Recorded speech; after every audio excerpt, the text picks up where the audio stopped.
Thank you, Mr. President.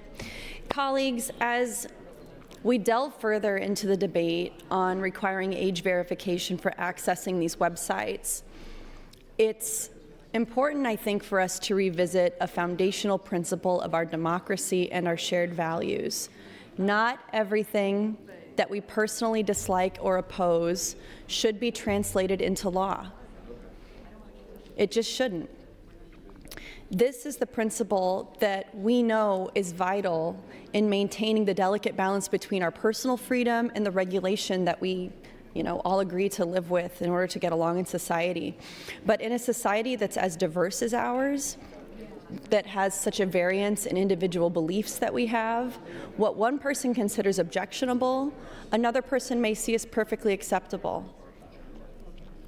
The essence of a free and open society is the right to agree to disagree and to navigate our differences with respect and tolerance. And I think that legislation that seeks to impose age restrictions on these types of websites, it ventures just a little bit too close to allowing personal moral judgments to dictate public policy. This not only risks infringing on individual freedoms, but it threatens the pluralistic fabric of our society.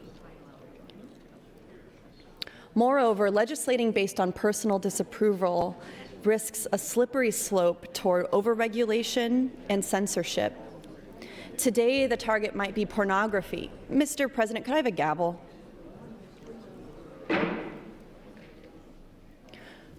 Legislating based on personal disapproval of something, it gets into censorship. Today, it might be pornography, which is viewed by some people as offensive or harmful. Tomorrow, the scope could expand to other forms of media, literature, anything that certain groups find offensive. And indeed, we've heard bills like that this year already, banning books in schools. I wonder if proponents of this bill would agree that we need age verification to look at Nebraska public media. I think according to the things that we've heard in the debate, the answer would be yes.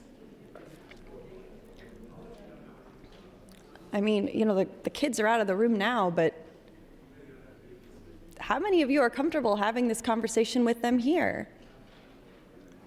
We're talking about adult issues that are serious, that have impact on our society for sure, and consequences of safety for kids, but this is the problem of introducing bills like this in the legislature, where we are veering too close into overregulation, into censorship.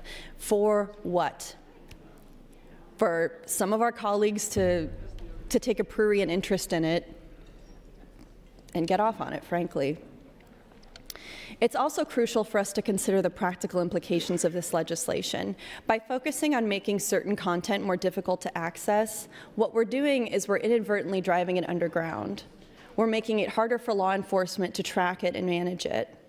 And this doesn't eliminate the content at all. As the bill introducer, Senator Merman, agrees, it just obscures it. Potentially, it could make it even more accessible to people who are seeking it out, including minors, including kids.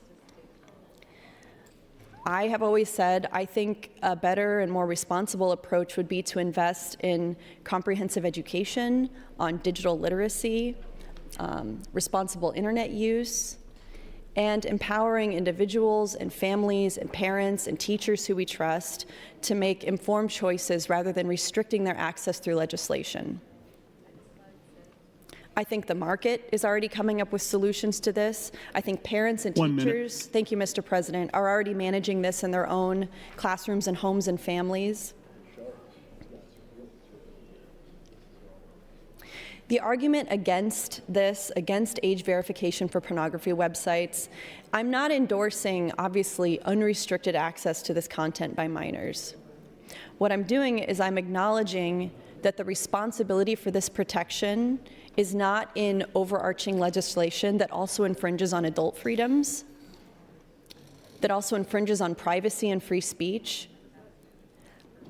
But the responsibility lies in open dialogue, in targeted education, in fostering responsible digital citizenship. And it's about preserving the freedom of adults to access legal content without undue government intrusion, while also promoting safe and responsible internet use through education and empowerment. Thank you, Mr. President.